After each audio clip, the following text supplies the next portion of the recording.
recording. Hi, everyone, and welcome back to another Edgy Conversation. I'm Zoe with the Edge Network and Innovation Support. I'm really excited to invite Alison Brooks-Starks to our conversation today. She is a friend, a colleague, and a mentor who has been working on a project called Emberwood since 2018.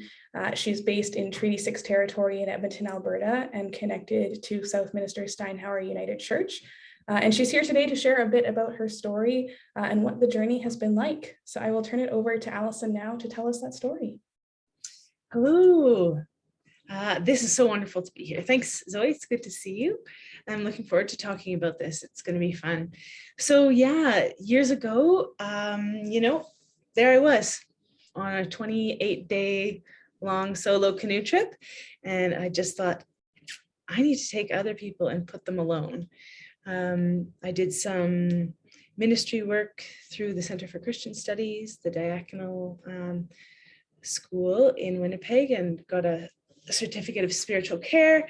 Then trying to really pair this with nature-based work. So I did some work with an eco-psychology certificate. And we had such a great opportunity to get a grant from Edge, from the United Church, and pilot quite a few projects. We tried project after project. The one I want to talk about the most is these 24-hour solos that we run, where people learn how to be alone in the woods. And it's a contemplative retreat rather than a survival course. And we ran one in 2019 and 2021, and they've just been amazing. I can't believe, I can because I've experienced it, but it's just so wonderful to witness how impactful they are for people's lives, and really allowing them to hear from nature and hear from their core self, which they're more easily able to access in nature. Yeah.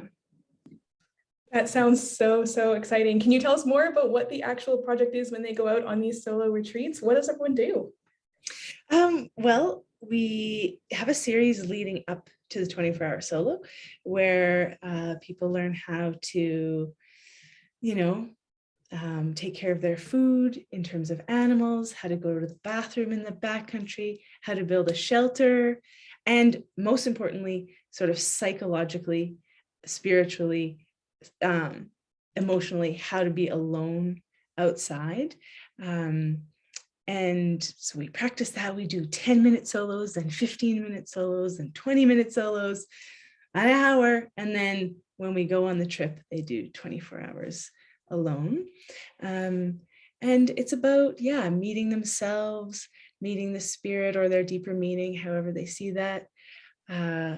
And it's been really cool to see how well received this has been, and who's taking us up on it. We've had a lot of queer folks, a lot of trans folks, a lot of people that have been marginalized from nature spaces or marginalized from spiritual spaces, don't feel safe in a church. So that's been amazing to provide a place of deeper meaning for folks that really aren't getting it in other spaces and places. So then we take them out, we drop them off in their own spot, and they just try to be. And I mean, there is something to do to build their shelter if they want, or pitch a tent. And then they just see what arises and journal about it and cry about it and smile about it, and then come back and share with their community. It's a rite of passage in that way, leaving community, doing the thing, and then coming back to community. And I think that's such an important piece, because then every story, if it was negative when you're by yourself, it becomes just hilarious or a bonding moment. So the last solo, it rained for quite a bit. And so I think, some people had some tough hours, but then when they got to share it with their new pals, it was just oh my gosh, I was so wet and all my stuff was wet. And it just brought us closer rather than being some of that was hard. Yeah. Wow, the concept of everything you're describing is so exciting to hear about. Can you share a little bit what's been the most unexpected part of this journey for you? Yeah. Um, well, one thing was that people would even go for it. Like, it's a pandemic right now. And so to say, like, hey, come be even more alone, seems like a tough sell. But I think something that is surprising is that, yeah, not only are they going for it, sometimes people are being drawn to it without even knowing why they need it. So they'll come to us and say things like, yeah, I don't know much about camping or nature, being outside. And I've never really been alone, but I just feel like I should try this. So that's been really surprising that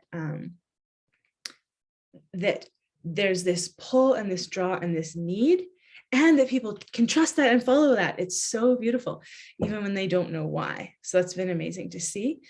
And another unexpected thing is the community that it has built, because it wasn't in our main goals actually to, to have community as our main focus.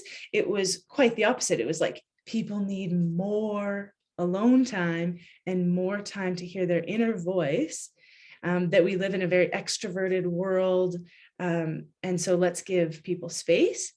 But then through this, it's just created these really close groups where they've like been through something together. So that was like a nice byproduct rather than like the original goal. So that was a cool surprise too. Amazing. One question we often ask our grant recipients or our community leaders, how has this sort of been part of the faith journey of your community? Where have you found the spirits alive in the work that you're doing? Yeah, great question. For me, I'm seeing that we're really trying to follow the feeling, follow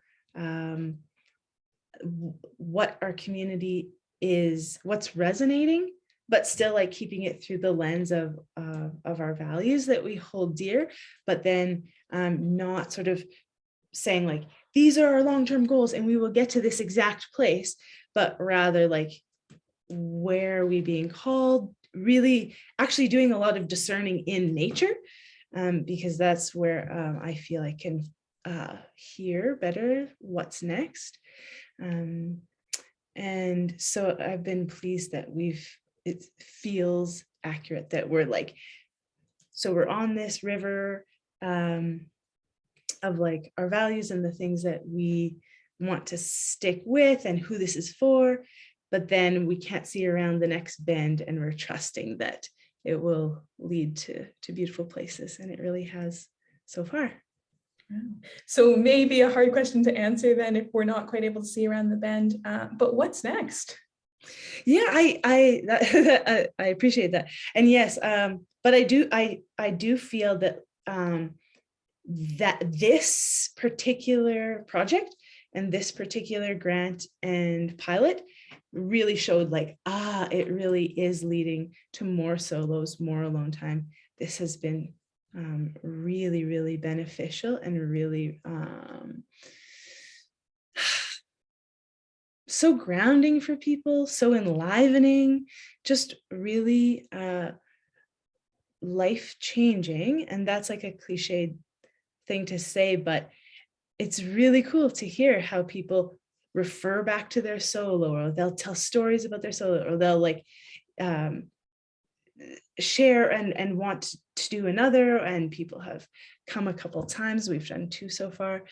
So yeah, I think it's leading more towards that, but we're also really listening to people. Like we've got a group of, we're going to do kind of some visioning with a group of people coming up soon, and we'll see what they say. But for me, it's solos. Awesome. That's so exciting. And we're, of course, excited to hear about where things may go or where this may lead you. Is there anything else that we should know about the work that you've done or the work that's coming up in the next few months? Yeah, I mean, solos aren't all that we do. We're doing some like a family event, something specifically for LGBTQ young adults. one-on-ones with people. So we're still piloting a variety of things. And I think that's one thing I would want people to know. We were so thankful to get to try a lot of different things and see what stuck, what didn't, where the energy is moving. And so we were grateful to get the grants to be able to try these variety of projects. And yeah, I'd love to be in touch with people who are doing like nature-based spiritual work. Yeah, that would be great. Amazing. So to that end, where can people find you? Where can they find out more about Emberwood or your project, or how could they be in touch? All right. Yeah, sure. Yes, please just send a note in the contact place at emberwood.ca. And I mean, we've got an Instagram, we've got a newsletter. The email newsletter is pretty updated. Instagram's okay, Facebook's okay, but the website gets updated. And but just drop me a line. Let's like have a tea over Zoom.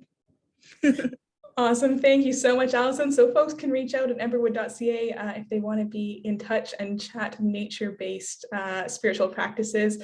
It's really exciting to hear your story and have you come out and join us today. And we look forward to seeing what comes next for you. Thanks. Awesome. Thanks. Take care. Okay. Bye, everybody.